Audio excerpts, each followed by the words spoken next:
Olá, queridos amigos. Boa noite a todos. Sejam muito bem-vindos a mais um programa, A Hora da Mediunidade. Hoje vamos tratar do tema perispírito e suas propriedades. Vamos continuar nesse tema, por ser um tema amplo e que cabe mais um programa, né? Então, faremos hoje a parte 2. Teremos aqui Suelen Dantas. Seja bem-vinda. Obrigada, Liliana. Boa noite a todos. Hoje melhor do que ontem, amanhã melhor do que hoje.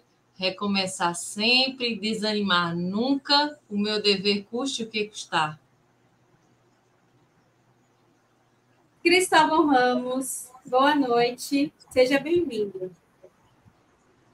Boa noite, Liliana. Boa noite, Sueli. Boa noite para o nosso convidado especial da noite de hoje, Marcos Sena. Boa noite a todos vocês, meus irmãos e minhas irmãs, que têm nos prestigiado através desse programa que tem um único objetivo: facilitar o entendimento dessa doutrina linda e maravilhosa, para que assim a gente possa extrair dela o melhor, para nos trazer a paz e o equilíbrio espiritual. E apresento a vocês nosso queridíssimo Marcos Sena, também trabalhador da União Espírita Irmã Sheila, daqui de João Pessoa. Seja muito bem-vindo. Obrigado, Liliana, Suelen Dantas, Cristóvão Ramos. É um prazer, inicialmente, estar aqui, né, compondo um grupo tão seleto, né, e falar sobre a nossa doutrina espírita, e em especial a mediunidade, nos traz uma responsabilidade muito grande, e esperamos que a gente possa, aqui, durante o desenvolvimento, né, das perguntas e respostas, que a gente possa atender plenamente e contribuir de uma forma efetiva para que a doutrina espírita seja divulgada na sua mais bela forma, né? Assim como Jesus nos trouxe, com muito amor. Obrigada, Marcos. Bom, vamos lá. Nossa primeira questão vai para Suelen. O que é plasticidade do perispírito? Tá. A plasticidade do perispírito é a capacidade, a faculdade do perispírito de se moldar segundo o comando mental, tá, do espírito. Com certeza, se você é frequentador da casa espírita, tendo vidência, ou alguns parentes, algumas vezes, podem ter relatado para vocês que sonharam com pessoas da família desencarnados, mas que eles apareciam para eles mais jovens ou mais velhos. Se muda muito a forma como o espírito aparece para algumas pessoas. Isso se dá justamente em função dessa plasticidade do espírito. Ele pode aparecer, inclusive, com a sua formação, a sua feição, não dessa existência, mas de existências anteriores. Isso denota a capacidade intelectual desse espírito, a força de vontade que ele tem para determinar essa modificação do perispírito dele, e o treinamento mental, que faz com que tanto espíritos de elevada moral consigam, claro, com maior facilidade do que os espíritos com uma moral baixa. Se for um espírito não muito evoluído, a capacidade dele é limitada, mas ele tem essa capacidade também, e a gente vai ver em casos bem específicos que essa plasticidade pode ser utilizada de outras formas. Eu me recordo das minhas experiências. Certa vez eu fui visitar uma tia minha e tinha um espírito que aparecia na casa dela, e ele fazia questão de remover a cabeça e andar com a cabeça embaixo do braço. E era um terror, não era só eu, criança, que via, minhas primas viam também, algumas outras pessoas da família, assim, era algo terrível, né? Quando eu comecei a estudar, depois de um tempo, essa entidade apareceu, e o conhecimento faz com que a gente diminua o medo.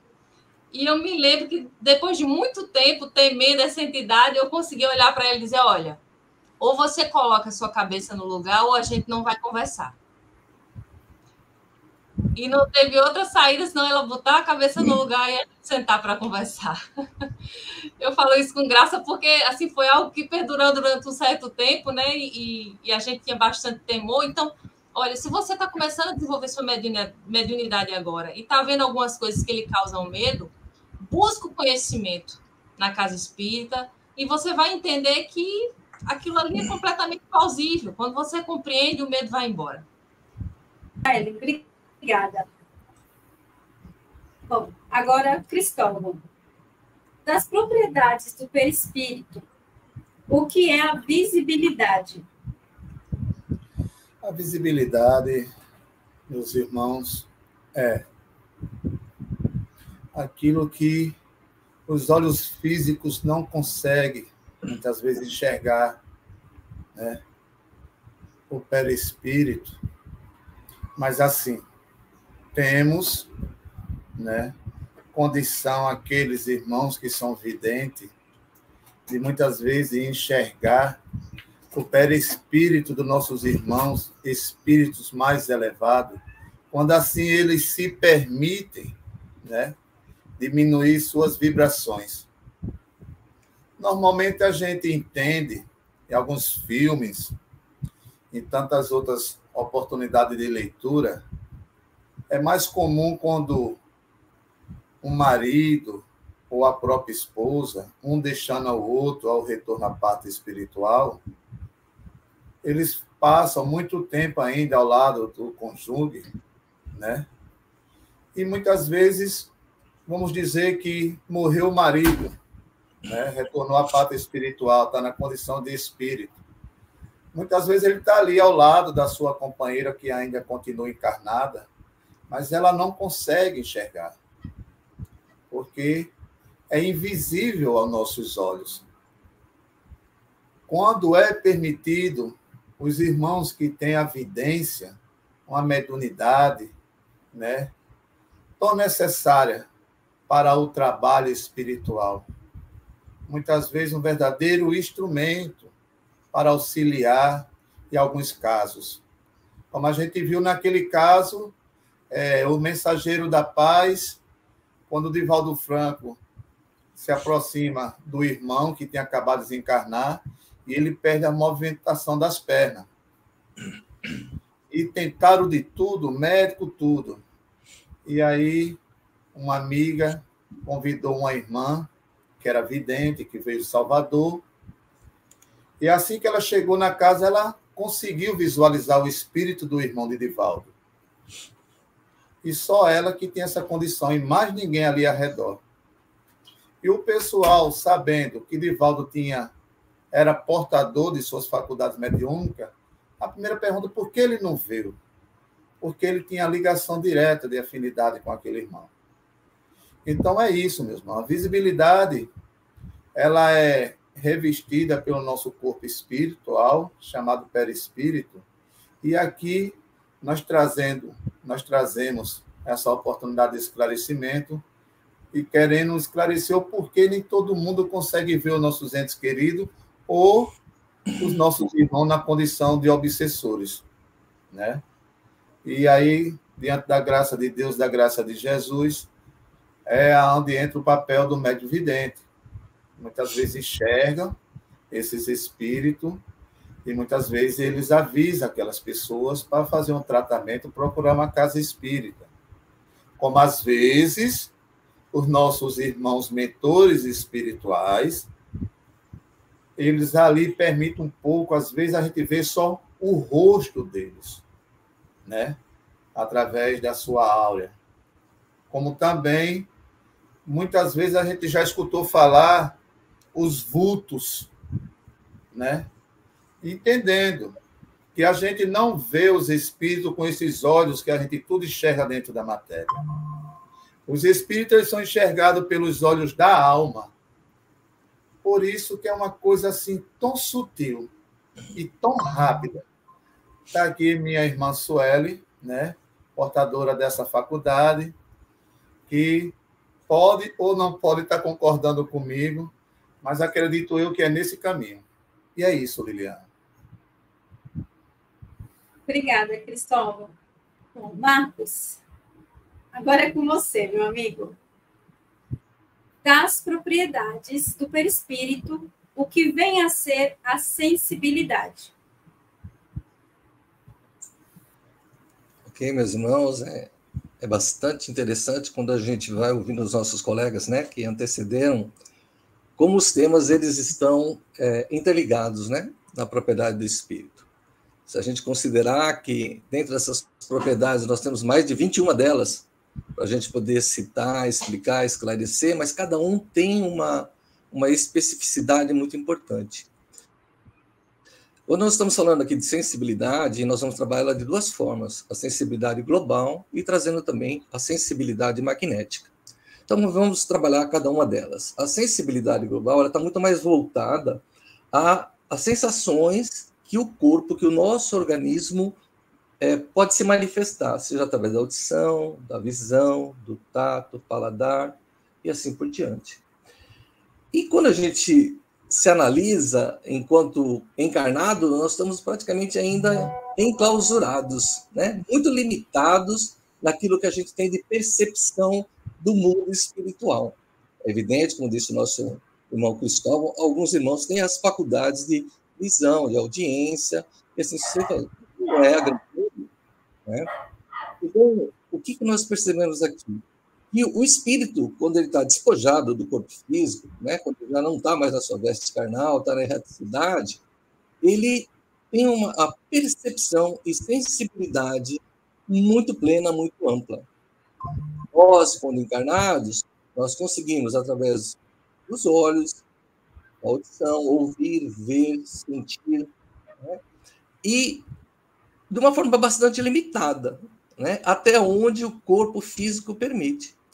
Já o corpo, o perispírito desencarnado, ele tem a faculdade global totalmente plena, tudo vê. É como se ele tivesse uns olhos de 360 graus. Então, a percepção de tudo que acontece é bem ampla, né? Enquanto nós, no corpo ainda espiritual, no corpo físico, perdão, nós ainda estamos bastante limitados. Então, a nós, enquanto encarnados, tudo que a gente vê é compartimentalizado no corpo somático, né? Ele é muito lá centralizado nos seus campos específicos, né? Campo da visão, da audição, como eu disse aqui, tato e assim sucessivamente.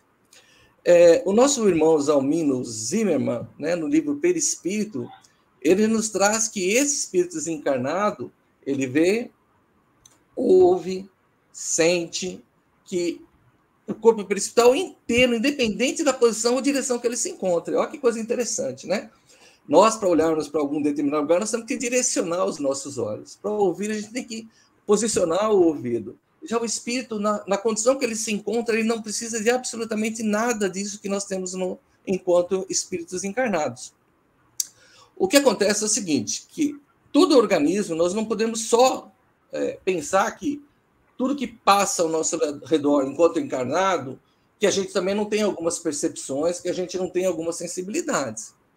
Quantas vezes nós somos flagrados e até se assustamos e dizer assim, nossa, acho que passou alguém por aqui, eu estou sentindo algo diferente aqui próximo de mim. Mas isso é uma certa limitação, né? A gente não tem uma visão plena e global de tudo. O espírito já, o perispírito que tem essa sensibilidade, por estar desencarnado, há uma transposição, há uma intercomplementação de todos esses sentidos, dos 5 sentidos que nós temos enquanto criaturas humanas. Então, o perispírito ele passa a ter todas essas 5 etapas, ele visualiza de uma única vez. Então, ele, ao ver, ele está ouvindo, está sentindo, está captando, está emitindo energia, está recebendo. É uma complexidade extremamente grande. Eu vou trazer um exemplo aqui, muito, muito simples, mas que acho que nos auxilia na compreensão. Se a gente pegar um copo de água e colocá-lo sobre uma mesa, um líquido sobre uma mesa, para a gente poder saber qual é a cor, precisamos usar da visão. Se quisermos saber se tem cheiro, temos que aproximá-lo do nariz, das narinas.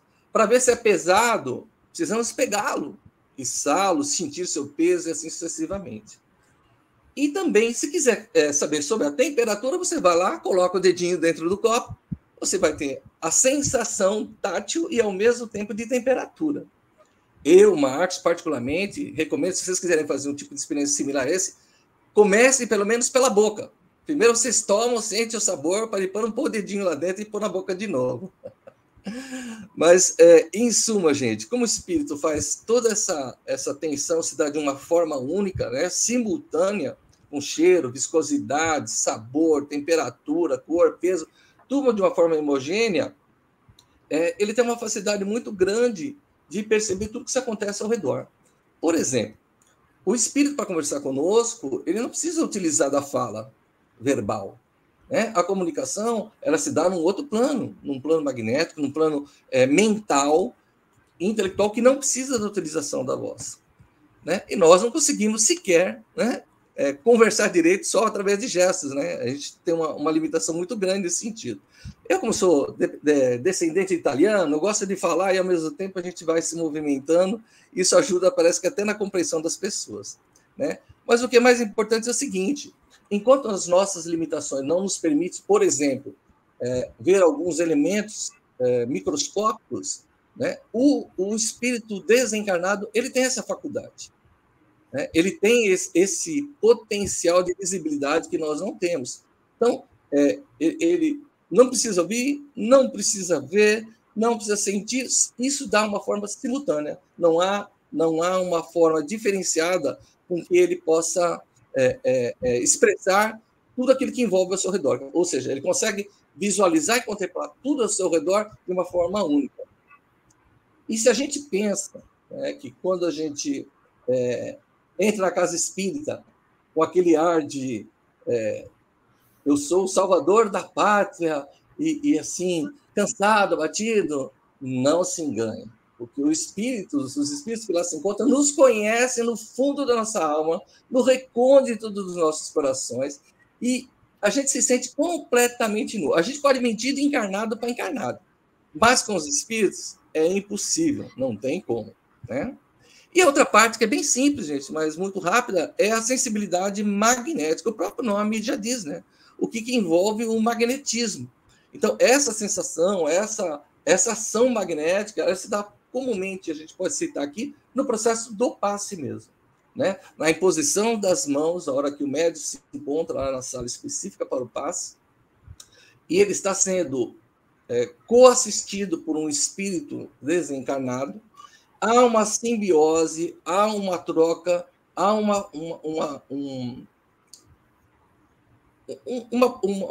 momento de conjunção de energias. E essas energias propiciam a cura, nos deixam harmonizados nos nossos sentimentos, aquele que busca lá de uma palavra de conforto e de um sentimento de paz, né? Após a palestra, ele vai para o passe energético. Então, ele consegue tanto absorver, o médium também consegue absorver, como passar essa energia também para o espírito receptor. Ele contribui com a sua energia, né, na hora do passe magnético, para todo o ambiente na sala específica para isso. Então, basicamente, era isso, né, falar sobre a questão da sensibilidade global, que é muito mais específica dos espíritos que não estão encarnados, e a sensibilidade magnética, que é essa particularidade do magnetismo atuando sobre os seres, tanto encarnados como desencarnados. É com você, Liliana. Muito obrigada, Marcos. Bom, Suelen, com você a próxima questão. O que é o fenômeno ideoplástico? Olha, no livro Libertação, André Luiz nos fala de uma visita que ele fez junto com o Google no capítulo 5, Operações Seletivas, que narra a história de uma mulher que havia pago para assassinar o marido e 4 filhos. E ela é submetida a um tribunal, numa região umbralina. Quando ela chega nesse ambiente, as entidades que se consideram juízes daquela localidade olham para ela e encontram no recôndito da memória dela a culpa diante desse fato. e o próprio julgamento que ela tinha sobre si mesma. E o juiz olha para ela e diz: já elaboraste a tua sentença. Eis uma loba. Transforma-te em loba. E começa a repetir mentalmente o direcionamento a ela, de forma que ela se transmuta, o perispírito dela se transmuta em uma loba. Esse fenômeno ideoplástico é essa modificação do perispírito, que no caso da transformação para animais a gente pode chamar de zoantropia. Se você... Pronto, já ia pedir isso para colocar aí o slide. No caso, nós temos aí de um lobo, né? Isso sempre acontece quando há uma culpa na mente do indivíduo. Então, numa forma de hipnose, você dá o comando mental para que aquele espírito proceda à modificação desse perispírito. Aí você pode me perguntar, Suelen, quanto tempo isso dura? Em mecanismos da mediunidade, a gente vai obter a resposta que vai depender da onda mental que lhe é dirigida.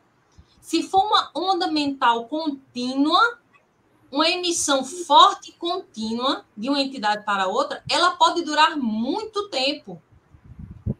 Quanto tempo aquele espírito que está determinando o comando continue a enviar esta onda mental? Há situações já que nos deparamos disso durante os atendimentos, que com o auxílio da espiritualidade amiga é feito o acolhimento a essas entidades, mas o mais importante trazer para vocês é o conhecimento sobre isso, justamente para evitar que nós tenhamos o medo ou aquela falsa ideia, né, dos demônios. Existem também entidades que a si próprias estabelecem essa modificação do perispírito com o intuito de assustar, que se atribuem chifres, cauda, dentes, né? E por isso as falsas imagens da antiguidade, as ideias, né, de que os demônios são seres com pés de boi, cabeça de felino, ou com chifres, com rabos, com caudas. Na realidade, tudo isso é uma criação mental desses espíritos para estabelecer o domínio através do medo, tá, gente? O medo também é um sentimento que possibilita a entrada do espírito na mente daquele que o sente. Por isso que o conhecimento nos liberta. Nós precisamos entender todo o processo para a gente chegar justamente nas atividades mediúnicas e conseguir explicar para vocês passo a passo como tudo acontece. Obrigada, Suelen. Bom, a próxima questão é para o Cristóvão. Das propriedades do perispírito, o que é a luminosidade? Acho que a luminosidade é uma coisa que os nossos irmãos videntes devem de achar mais lindo no envoltório do perispírito daqueles irmãos que se encontra puro o coração. Porque a intensidade da luz faz brilhar de uma forma que deve ser muito lindo para quem assim consegue enxergar. Quanto mais bondade há no coração, mais o perispírito brilha. Quanto mais houver a intenção do amor, de praticar a caridade, de desejar coisas boas, mais está irradiado o perispírito, como aqueles que, infelizmente, se encontram também nas impurezas, ainda armazenando o seu coração de mágoa, de ódio, de vingança. Enfraquece essa luz, perde esse brilho e muitas vezes deixa o envoltório do perispírito enfraquecido. Assim a gente muitas vezes, minha irmã Sueli, que não temos essa faculdade apurada, mas aqui e ali é nos permitido enxergar alguma coisa, é doloroso e fácil detectar. quando a gente percebe as criaturas revestidas de tristeza, de desânimo. Às vezes eu fico pensando como é para um médium vidente visualizar, né, a energia, a luz, o brilho de nossos irmãos, né, em pensamentos suicidas. Como deve ser, meu Deus? Uma vez eu perguntei a um espírito por que eu ainda não enxergava nossos irmãos espirituais. E acredito, eu nunca mais faço essa pergunta a espírito nenhum e nem vou desejar, porque a resposta foi contundente. Me deixou até hoje assustado. Ah, se fosse vocês, foi a resposta do irmão querido espiritual. Ah, se fosse vossos olhos enxergando só os lindos brilhos emanados muitas vezes pela pureza do coração. Mas aquele que enxerga, enxerga de tudo, porque a vidência ela é ampla e muitas vezes enxerga sombras terríveis em volta de tantos irmãos que estão, muitas vezes, no seu silêncio, planejando e arquitetando o mal. E é assim que se apresenta muitos irmãos nas casas espíritas, nos momentos dos atendimentos mediúnicos. Nossos irmãos equivocados, ainda na condição de representar as trevas. Tente só, meus irmãos, imaginar qual seria o semblante de quem assim está vibrando. E aí vocês vão entender o que eu estou tentando passar. Então, a beleza, meus irmãos, da luminosidade se encontra naquele onde as suas mãos são instrumento de Jesus na direção do bem para o próximo. Então, essa é a forma como eu encontrei de facilitar para melhor vocês entender a luminosidade, uma propriedade tão importante do perispírito. Liliane, retorno para você a palavra. Obrigada, Cristóvão. Suelen, você gostaria de comentar? Eu queria, Liliane, enquanto Cristóvão tratava da luminosidade, eu me lembrei no momento em que André Luiz começou a perceber que iluminava pelo cardíaco. Eu acredito que foi no livro Mensageiros, em que ele observa de forma bem suave a iluminação do seu cardíaco. E nessa hora ele para de tanta emoção, se ajoelha e vai fazer uma oração, agradecendo a Deus a oportunidade.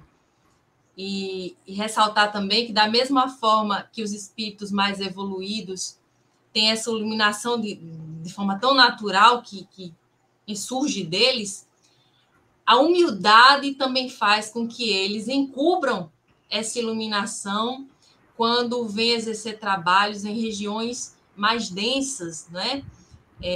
Essa luz de tão forte, ela causa uma espécie de dor, de incômodo para os espíritos menos evoluídos, e também a inveja, né, o remorso, de forma que espíritos mais evoluídos na sua condição moral, eles fazem questão de oprimir essa luz para que na humildade consigam prestar o auxílio a esses irmãos. Bom, a próxima questão vem para o Marcos. Marcos, podemos afirmar que o perispírito é perene? O que acontece com ele após o desencarne? Minha gente, é um assunto bem interessante, né? Porque não existe corpo e espírito sem o perispírito. Então, é evidente que o perispírito ele é eterno, ele é perpétuo, né? Mesmo a gente na condição de espíritos imperfeitos ou puros, eles sempre estarão conosco, sempre nos acompanharão. Então, estando nós na matéria, no plano espiritual, ele sempre nos acompanhará também. Embora como nós estamos falando de propriedades, o perispírito ele se modifica, ele depura, ele evolui, ele progride, mas independente disso tudo, nós nunca ficaremos sem o perispírito. Sabe aquele amiguinho que te acompanha para a vida inteira? É esse aí. Já que a vida é eterna, ele também não vai nos abandonar nem no desencarne, após o desencarne nosso. Então, assim, nos espíritos, né, mais imperfeitos, que a gente pode chamar dessa forma, o perispírito ele é mais denso, ele é mais pesado, mais ponderável. E já nos espíritos mais puros, purificados, mais que se encontram numa condição moral e espiritual mais elevada, ele é mais fluido, né, imponderável, mutável, quintessenciado, né? Então, a gente há de considerar, irmãos, que tem uma capacidade também refletora que auxilia muito na condição, como o nosso amigo Cristóvão, né? Cristóvão tinha ponderado também, a questão de uma capacidade refletora também, né? Quando a gente está falando de visibilidade e tudo mais, a gente vai puxando e fazendo uma interligação entre os temas, e essa capacidade refletora, ela reflete exatamente os nossos pensamentos.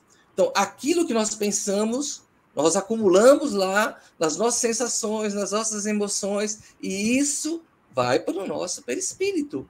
E é aí que esse acolhimento de todas as sensações é que nos faz progredirmos ou não. Os nossos pensamentos que comandam absolutamente tudo. Então, assim, fica aí na questão do pensamento aquilo que a gente já tem como uma certa orientação do vigiai e orai, né? Porque a gente precisa sempre vigiar os pensamentos e orar para que a gente não caia novamente nos mesmos equívocos, nos mesmos erros. E, além disso, ainda acrescentaria que para que a gente tenha uma vida futura mais tranquila, que a gente ainda permaneça, né, no caminho do bem e da caridade, que são fundamentais no processo de um bom cristão. A segunda parte da questão, ela leva exatamente à situação do perispírito após a nossa morte ou desencarne, né? Depois que ele acaba com os despojos, melhor dizendo, das nossas vestes carnais. Então, será que ele se esvai juntamente com o corpo físico, quando a gente desencarna? Para onde vai o perispírito? Né? Ele também morre? Não, como a gente já disse anteriormente aqui, né? Se a gente buscar algumas fundamentações na literatura espírita, né, nos próprios livros do Kardec, e também outras, como as obras de Gesiel Andrade, em Perispírito, após o desencarne, sabemos que o perispírito, que estava unido, molécula a molécula, porque é assim que ele é composto, né, em toda a nossa estrutura do corpo físico, ele começa a se desprender gradualmente. Então, alguns espíritos menos evoluídos, inferiores, são formados como a gente diz, já com fluidos bastante grosseiros, né? E que são enraizados profundamente nas moléculas do corpo material. Ou seja, qualquer um de nós aqui que se desvia do caminho por muito tempo, nós vamos estar sobrecarregando o nosso perispírito de um peso imensurável, que isso vai fazer uma grande diferença para nós quando sairmos desse plano físico, desse plano material. Então, o que tem acontecido com muitos espíritos que cometeram muitas atrocidades, muita maldade? A gente vê isso muito, né, na televisão o tempo todo, né? São pessoas matando, estuprando, fazendo as situações que até nos assustam, né? E nos emocionam com as barbaridades.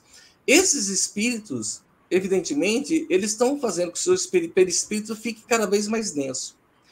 E nesta condição, né, ele vai ficar muito mais próximo do seu corpo físico do que numa outra situação. Ele vai ficar naquela situação, ele não vai conseguir chegar nesse momento na superfície da Terra. Então, pelos apegos materiais, ele vai ficar muito próximo do corpo físico. E aí que tem aquelas sensações, né, que os vermes estão comendo, de frio, de dor, de uma série de outras situações. Então, isso acontece porque a falta do quê? Das nossas qualidades morais, do nosso aprimoramento moral, né, da nossa educação dos nossos sentimentos, né? Então, se a gente não consegue, né, fazer o básico, que é a caridade, o amor ao próximo, que tanto o mestre nos pede, né, amar a Deus sobre todas as coisas e amar ao próximo, pode ter certeza que o nosso desencarne vai ser um tanto mais difícil. Veja que já o homem de bem, né, que ele se alia a palavra do Cristo aos pensamentos, né, a nossa doutrina consoladora e confortadora, nesse momento do desencarne, o perispírito dele se desprende com muito mais facilidade. Por quê? Porque o perispírito dele é formado por componentes mais sutis, por fluidos sutis. Então, ele tem pouca compatibilidade com a matéria densa. Então, para ele é fácil se libertar desse processo, né? Sem tanto esforço. Não estou dizendo aqui que é fácil para todos nós, mas o esforço é bem menor. Já o nosso outro irmão vai ter um pesar e um desenlace muito triste. Mas eu só queria trazer uma ponderação aqui de Kardec. Ele faz uma citação no livro Céu e Inferno, e ele traz o depoimento do espírito feliz. Eu vou trazer para vocês aqui de uma forma bem rapidinha, tá? A morte, isso é o espírito falando, a morte foi para mim como um sono tranquilo. Não tendo preocupações com o futuro, não me apeguei à vida. Não tive, por conseguinte, de me debater nos últimos instantes. A separação operou-se sem esforços, sem dor que houvesse sequer me apercebido. Não sei quanto durou esse último sono, mas foi breve. O despertar foi tão calmo que contrastava com a minha situação anterior, certamente. Essa é a fala de um homem de bem chamado Samuel Felipe. Né? Então, Kardec nos traz esse relato, né, dessa passagem, desse espírito, colocando que como foi mais leve, mais sutil o seu desencarne. E para finalizar, essa questão do destino do espírito, né, após o desencarne, Emmanuel, com muita propriedade no livro Roteiro, nos traz uma psicografia de Francisco Cândido Xavier, lá de 1952, que diz o seguinte: diz que o espírito é ainda corpo organizado que, representando o molde fundamental da existência para o homem, subsiste além do sepulcro, demorando-se na região que lhe é própria de conformidade com o seu peso específico. Então a gente pergunta, nossa, para onde foi meu perispírito? A gente vai falar, para onde vai meu perispírito? Ele vai naquela região, naquele espaço no plano superior, onde a sua densidade, o seu peso, as suas condições e valores morais estão mais afinadas e adequadas a um novo lar, se assim podemos dizer. Tá? Então, resumindo, nosso perispírito é eterno e ele é encaminhado após a nossa morte, né? Ele se desvencilha do corpo físico e vai para uma região que lhe é própria de acordo com a sua evolução. Ok, Liliana? Muito obrigada, Marcos. Bom, nossa próxima questão vai para Sueli. Sueli, fale um pouco sobre a retratibilidade perispiritual. Obrigada, Liliana. Só um comentário da fala de Marcos. É bom que a gente observe que a nossa permanência na Terra, né, ela dura o tempo necessário também para que nós nos despojemos também da energia que nos é encaminhada como fluido vital para essa existência. Enquanto ele falava, eu me lembrei quantas pessoas não recorrem, né, principalmente na Europa, à eutanásia, acreditando abreviar o sofrimento, quando na realidade estão aumentando. Aquele parente que passa mais algum tempo preso à carne e é difícil para a gente acompanhar a dor, né, daquele parente, mas tenha certeza que ele está nesse momento dissipando essa energia que, se retirada de abrupto, se for realizado o desenlace dele de abrupto, vai acabar redundando em maior sofrimento para ele na condição de espírito. E vamos lá, retrabilidade perispiritual.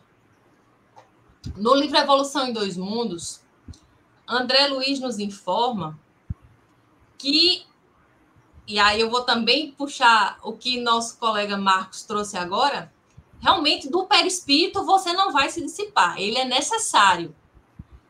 Contudo, essa forma humanoide que nós temos, né, essa forma que dá esse molde que nós temos aqui nesse planeta, porque é diferente nos outros planetas, a cada planeta o molde que lhe é peculiar, com as substâncias semimateriais que também é peculiar àquele ambiente, mas esse molde aqui, ele pode sofrer uma alteração.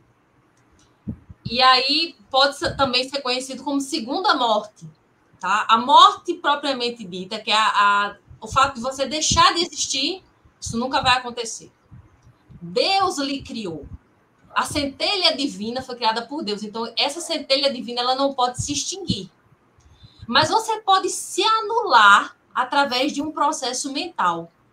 E nessa anulação, no livro Evolução em Dois Mundos, André Luiz retrata: os órgãos do perispírito se voltam instintivamente para a sede do governo mental, onde se localizam ocultos e definhados no fruto dos pensamentos em circuito fechado sobre si mesmo, ou seja, numa monoideia voltada exclusivamente para o egoísmo, os pensamentos daquele indivíduo, quais implementos potenciais no germe vivo entre paredes de um ovo. Por isso, essa forma ovalar. E aí, nesse movimento, a mente do indivíduo se concentra apenas numa monoideia, uma ideia única, uma obsessão sobre qualquer fato da vida, seja um fato de vingança, uma perseguição, uma ideia de culpa sobre si mesmo, uma autoculpa. Sueli Caldas Schubert, no livro Obsessão e Desobsessão, também nos traz: após o desencarne, espíritos desejosos de vingança ou ainda presos a vícios envolvem e influenciam aqueles que lhes são objeto de perseguição ou atenção e auto-hipnotizam-se com as próprias ideias que se repetem indefinidamente. Em consequência, os órgãos do perispírito se retraem por falta de função, assemelhando-se então a ovoides. Essa forma que vocês estão vendo aí na imagem. Suelen, e aí, após essa perda dessa forma, há possibilidade de retornar à forma humanoide? Há possibilidade. Contudo, neste retorno, haverão também falhas. Então, pode-se haver, escutem bem o que eu estou falando, pode-se haver reencarnações em que haverão deformações no corpo físico. Sueli, significa que todas as deformações são frutos de espíritos que antes foram ovoides? Não. Por isso que eu estou elencando. Pode-se haver encarnações com deformação no corpo físico, frutos desse estado de ovoidização. Da mesma forma, essa forma que produz essa ideia mental fixa, ela pode ser usada em processos de vampirização e de parasitismo. Se Liliana puder passar para o próximo vídeo, para a próxima tela, o próximo PowerPoint, eu agradeço. Vocês vão observar que, olha, no perispírito do indivíduo, eles colocam esses ovoides, tá? Com a intenção de acentuar alguma monoideia que nós já estejamos alimentando. Só assim esse ser consegue ter uma atuação mais forte sobre nós. Eu não vou me aprofundar, porque a gente vai falar mais sobre isso quando a gente estiver tratando de obsessão. Tá? Mas é necessário que vocês, nesse momento, tenham uma certa consciência do que é essa retratabilidade perispiritual e, principalmente, porque a gente está tratando dessas propriedades, vocês compreenderem essas propriedades e entenderem que elas estão no corpo perispiritual, porque a gente tem outros corpos para tratar sobre o assunto. Mas essa, objetivamente, está no perispírito. É contigo, Liliana. Obrigada, Sueli. Bom, Cristóvão, a próxima questão vem para você. Uma das propriedades do perispírito é o odor. Fala um pouco sobre isso. O odor, nosso corpo espiritual, muitas vezes, exala esses odores que aqueles médios, né, que tem um olfato apurado, identifica com muita facilidade. Uma certa vez eu até cometi, né, pequeno engano, porque eu cheguei para uma pessoa e disse: meu irmão, você fuma? Que é isso? Eu nunca fumei. Isso, que loucura da minha cabeça. Depois de um certo tempo foi que eu vim entender o porquê daquilo. Então, vejamos bem. Vamos agora dar aqui exemplos. A nossa irmã Sheila, um espírito de uma envergadura elevada, uma missionária de Jesus, que graças a Deus se faz a distribuir o amor de Jesus nos 4 cantos da terra. Então, já ouvi tanto falar por alguns médios que quando ela está presente, ela exala um perfume de rosa suave e tão agradável no ambiente. Tem uma irmã, amiga minha, que quando a gente participa de um estudo mediúnico, se apresenta, através dela, uma irmã chamada Maria das Rosas. E quando essa irmã chega, nossa, ela deixa a sala perfumada. E olha que eu não tenho o olfato apurado como os médios. Mas é tão forte que até quem não tem consegue detectar.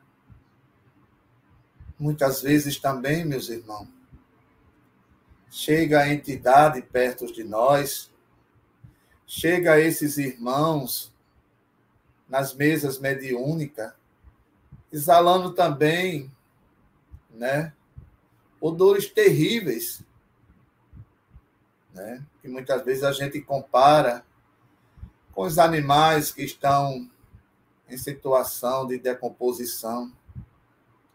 É muito desagradável. Quando os espíritos também chegam exalando o cheiro de álcool e tantos outros, então se identifica da forma como se está ali exalando esse odor. Os espíritos elevados, é suave o perfume. Os espíritos ainda nessa condição que eu identifico como prisões, eles ainda trazem no seu perispírito esses odores terríveis que muitas vezes eles mesmos narram que não suporta mais, né, transportar esse mau cheiro popularmente dito. E é uma mediunidade bonita e assim rara que alguns médios têm, que muitas vezes chegam em certos ambientes, certos lares, e identifica de imediato que ali tem algo errado, porque a casa está limpa, a casa está muito bem, cheirosa, e muitas vezes esses médios conseguem identificar, né, esses odores, e que os moradores da casa muitas vezes não estão identificando porque não possuem essa sensibilidade. Então, o odor é justamente isso, meus irmãos. Muitas vezes nós também identificamos como se tivesse um odor forte na axila. As mulheres também, muitas vezes, acham que os seus cabelos estão empodrecidos, exalando esses mau cheiros. Lava e não consegue tirar. E aí é quando, através desse estudo, dessa universidade do corpo espiritual chamado perispírito, que aqui nós estamos tentando facilitar para vocês o entendimento, é que realmente a ficha cai. Então, os odores no perispírito exalam dessas formas, aqui como eu tentei explicar para vocês. Liliana, é com você. Obrigada, Cristóvão. Bom, Cristóvão falando sobre isso, me fez lembrar do livro Ação e Reação. Foi uma história que André Luiz conta lá, que eu achei particularmente engraçada, sobre o odor do perispírito. Está lá no Almas Enfermiças, no livro Ação e Reação, no capítulo 5. André Luiz e o Hilário, eles visitam uma mansão. A mansão é chamada Mansão Paz. Ela é uma instituição sob a jurisdição do Nosso Lar, da colônia Nosso Lar. E eles estão lá passeando nessa mansão, conhecendo os lugares. Aí eles são apresentados a umas celas. Nessas celas estão guardadas alguns irmãos que estão prontos para trabalhar na sua regeneração, né? Ou eles vão para uma colônia superior, ou eles vão para a reencarnação, né? Aí, quando eles vão se aproximando dessa cela, ele começa a sentir um cheiro de carne em decomposição. Gente, como que é a nossa reação quando a gente passa perto de algum animal morto numa estrada? A gente já faz aquela careta, né? De Nossa Senhora! E aquela careta foi tão assim, não conseguiu disfarçar, né? Que André Luiz ele não conseguia deixar nada para lá, né? Aí, com a cara que ele fez, o Orzil, que era o assistente que cuidava de lá, explicou para ele que aquele irmão ele estava tão enraizado no que ele tinha sido na Terra, os erros dele ali tinham ficado... Ele ficou tão enredado ali no corpo, sepultado, e ele não conseguia se desvencilhar daquilo. Ele trazia essa imagem do próprio cadáver a todo momento, essa recordação. Com isso, ele trazia junto esse odor, esse cheiro.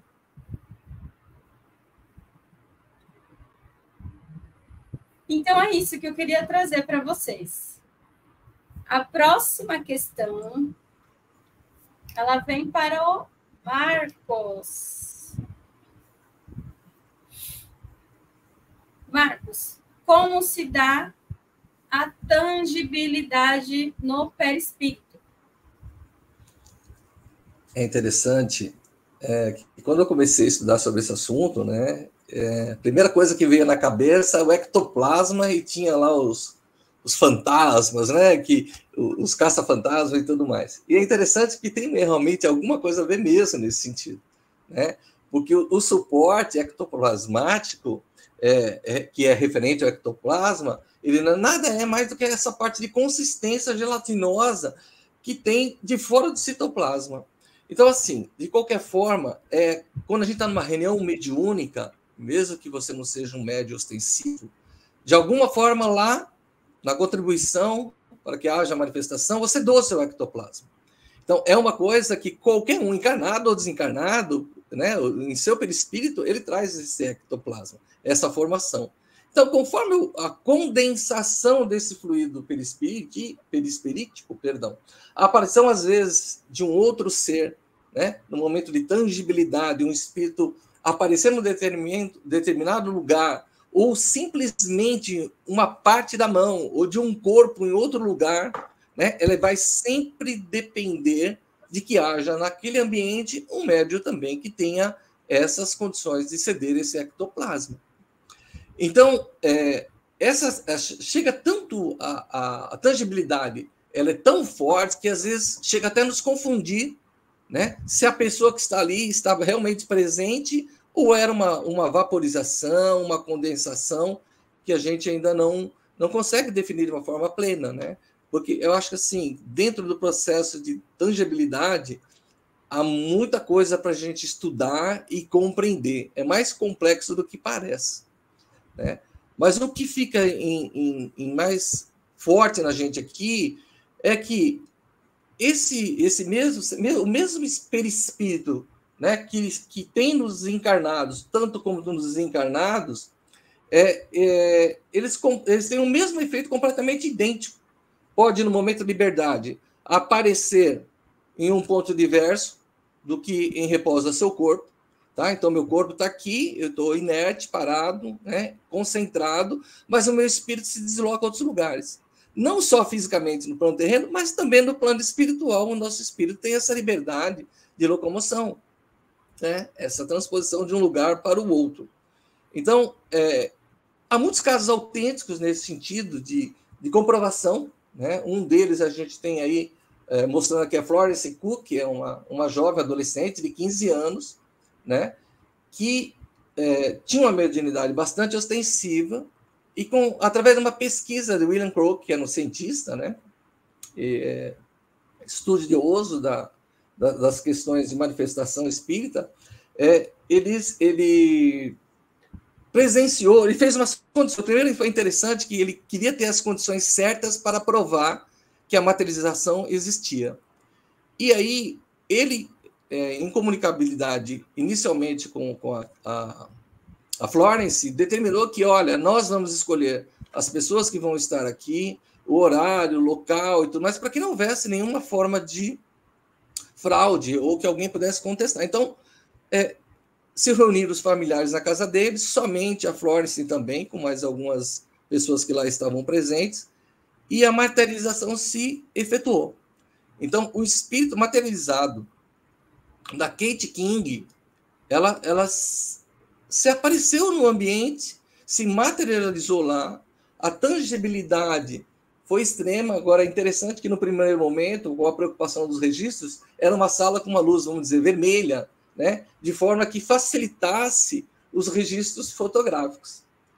Mas não satisfeito, William Crookes, parecendo mais Tomé, né? Querendo ver os furos na mão de Jesus, ele pediu que essa manifestação também fosse feita em outro dia, em outro horário, na luminosidade. E lá se fez, e o espírito Kate King se materializou, cumprimentou, inclusive um dos assistentes do cientista, William Crookes, está aqui.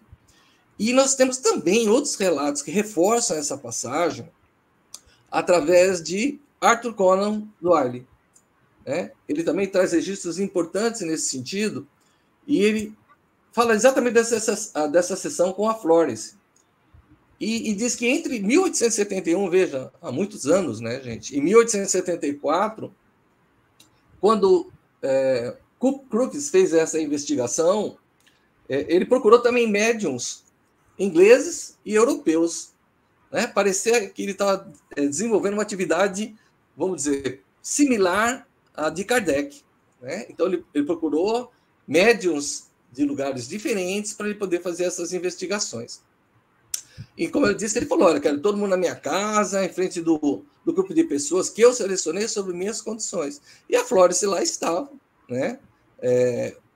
Materializou o espírito do Kate King, ela caminhou, a Kate King caminhou pela casa, né? Segurou os bebês nos braços, né? Deve ter acalentado o bebê da família. E todas essas sessões, como eu disse, foram feitas no escuro, e depois eles fizeram uma parte mais iluminada. Mas o que a gente pode dizer? Que frequentemente se constatam fenômenos dessa natureza, né? Do espírito materializado. Também aqui, de acordo com as testemunhas, ambas eram visíveis. Então, no ambiente era visível a Florence e era visível também a Kate. Então, era muito claro que o poder, né, da materialização, da tangibilidade, se fez através da mediunidade de Florence Cook, né?